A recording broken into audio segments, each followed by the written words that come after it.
Halimbawa, kayong mga magkakaibigan ay lalabas, sabihin na nating mamimili or magsha-shopping. Okay, so kung ano-ano yung mga salitang Ilocano na usually na pag-uusapan or maririnig natin. So kung handa ka na, let's begin. Papunta na ako. Papunta na ako.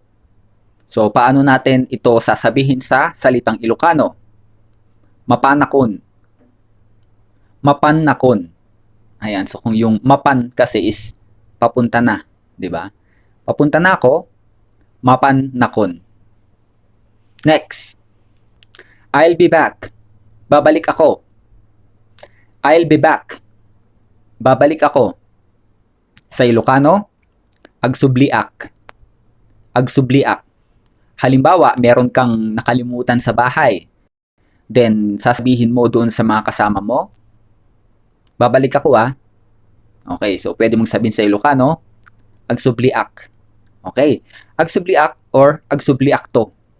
Next, I'm almost there. I'm almost there. Malapit na ako. Sa Ilocano, asidegakon. Asideg nakon. Asideg nakon. Pwede mong sabihin asidegakon. Yan, so parang mas fluent. Asidegakon. Yan, so malapit na ako. Next. Halimbawa naman kapag nakasakay ka sa tricycle or sa jeep or kahit anong sakayan. Then sasabihin mo, 'di ba? Usually sinasabi natin, para kuya, para. Paano mo naman ito sasabihin sa salitang Ilocano? Halimbawa, dito na po ako. Dito na po ako, kuya. Ayan, so sa Ilocano, pwede mong sabihin, dituya kon manong. Dituya kon manong. Parang sinasabi mo na, dito na ako, kuya. Next. Paano naman kung iaabot mo yung bayad mo or yung pamasahe mo sa kapwa mo pasahero? 'Di ba? Sa Tagalog, sinasabi natin, pakiabot po yung pamasahe. 'Di ba? Pakiabot po yung pamasahe. Ayan, so pwede mong sabihin sa Ilocano, pakiiyawat man daytoy pletek. Pakiiyawat man daytoy pletek. Ayan, so pakiiyawat kasi, pakiiyawat, pakiabot. Yung pamasahe, plete. Plete. Ayan. Pero since yan ay pera mo, sarili mong pera or pamasahe mo, pwede mong sabihin pletek. Parang plete ko. Ayan. Pletek. Pakiiyawat man daytoy pletek. Pakiabot ngatong pamasahe ko. Okay, again. Pakiiyawat man daytoy pletek. Next. Sa Ilocano, adda gatangek. Parang yan ay salitang adda gatangek ko. Parang ganon. Pero para mag-sound na fluent ka, adda gatangek. May bibilhin ako. Again, may bibilhin ako, adda gatangek. Yung adda kasi is meron. Or mayroon akong bibilhin. Adda gatangek. Bibilhin, gatangek. May bibilhin ako, adda gatangek. Next. Bilhan mo nga ako ng sapatos. Sa Ilocano, igatangan nakman, ti sapatos. Igatangan nakman, ti sapatos. Ayan, so nakikiusap ka.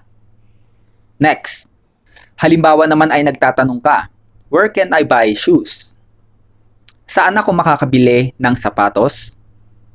So sa Ilocano, ayan na ti paggatangak, ti sapatos. Ayan na ti paggatangak, ti sapatos. Okay, so ayan na is saan. Saan ako makakabili ng sapatos? Again, ayan na ti pakagatangak, ti sapatos. Or pwede rin, ayan na ti paggatangak, ti sapatos. Okay, next. How many? Okay, so tatanungin mo naman kung ilang piraso. How many? Ilan? So sa Ilocano, mano. Mano. Ayan, so tinatanong ka, ilan? Ganon. So paano naman kung yung presyo? Magkano? Magkano? So, sa Ilocano niyan, sagmamano. Sagmamano eta. Magkano yan? Sagmamano eta or sagmamano dayta. Sa Tagalog niyan, magkano yan? Sagmamano dayta. Next. Do you have shoes? May sapatos po kayo? Di ba, tatanungin mo kung meron silang panindang sapatos. May sapatos po kayo? So, sa Ilocano, ada sapatos yo? Ada sapatos yo? Ada kasi is meron. Okay. So, ada, meron. Ada sapatos yo? May sapatos po kayo? Okay. Next. Wala na po bang tawad? Wala na po bang tawad? Okay. So, nag-ask ka ng discount. So, pwede mong sabihin sa Ilocano, awan tawarnan? Awan tawarnan? Diba? Usually kapag ikaw ay naghahangad ng discount. Awan tawarnan, yon ang sasabihin mo sa Ilocano. Ayan, so nadagdagan na naman po ang ating natutunan tungkol sa usapang Ilocano. Abangan po natin ang iba pa po nating magiging tutorial dito lamang po sa usapang Ilocano. Again, my name is Dao. Thank you for watching.